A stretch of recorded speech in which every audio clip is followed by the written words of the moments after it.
Hey there, it's Lewis with Ace Spirits, and today we're going to be talking about the Knob Creek single barrel selection, and not so much about the whiskey or even the selection process, which we've talked about in the past, but we're going to be talking about the presentation, because Knob Creek just completely redid their presentation box.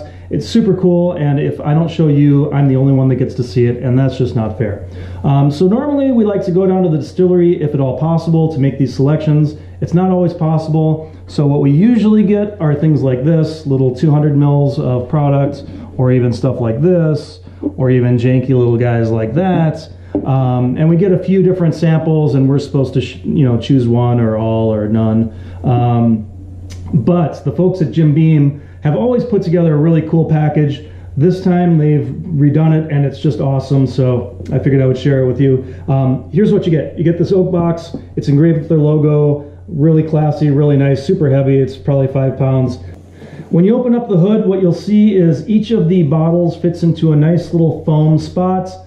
Each of the bottles is numbered, and they contain the information about the barrel. So which warehouse it came from, which row it came from, which level it came from, the proof that it's been bottled at, and the date that the sample was drawn. That's obviously going to be important as we calculate the age of the whiskey. I like to try these without calculating that, so that we're tasting them blind and just letting the flavor of the whiskey determine the bottle that we choose.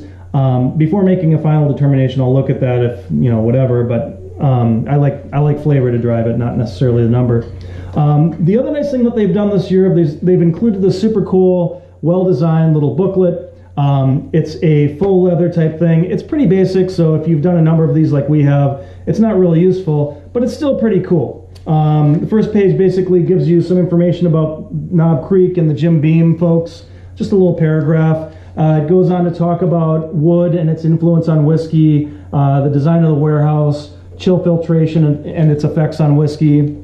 And then it goes on to talk to you about how to sample whiskey. So there's nosing, there's tasting, there's the flavor, there's the color, and then there's water, which is obviously a critical component in this.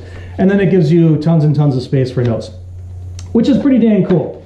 Again, for us, we've done this a million times. I know how to nose and taste a whiskey, but it's a pretty cool little leave behind.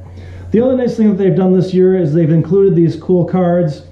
Each of the cards corresponds to the 200 milliliter sample that they've sent, and basically it allows you to see exactly where in the warehouse these things resided. It also tells you the date that the new make was put into the barrel, which allows you to calculate the age of the whiskey, which is neat. Then finally what they include, and this is really cool, is this cool bottle of Kentucky limestone water. Now each of these samples are bottled at cask strength. They're drawn directly from the barrel and put into these bottles, so they all vary in proof. This one is 133.9, and this is going to be, whichever one of these we select, it's going to be brought down to 120 proof. So this is not the proof that the customer will be drinking it at, so we'll take some of this water, throw it in there to get a sense for what it's going to be like when it comes to us, and so in doing that, we'll use the same water that they're going to use. Sort of cool, not totally necessary, but a really nice touch. And all in all, this package is pretty dang awesome. 2 thumbs up from me, I guess. Getting bottles in the mail is always fun, but getting a package like this is extra special. So 2 thumbs up to the Jim Beam folks. Great job on the Knob Creek packaging. Thanks again.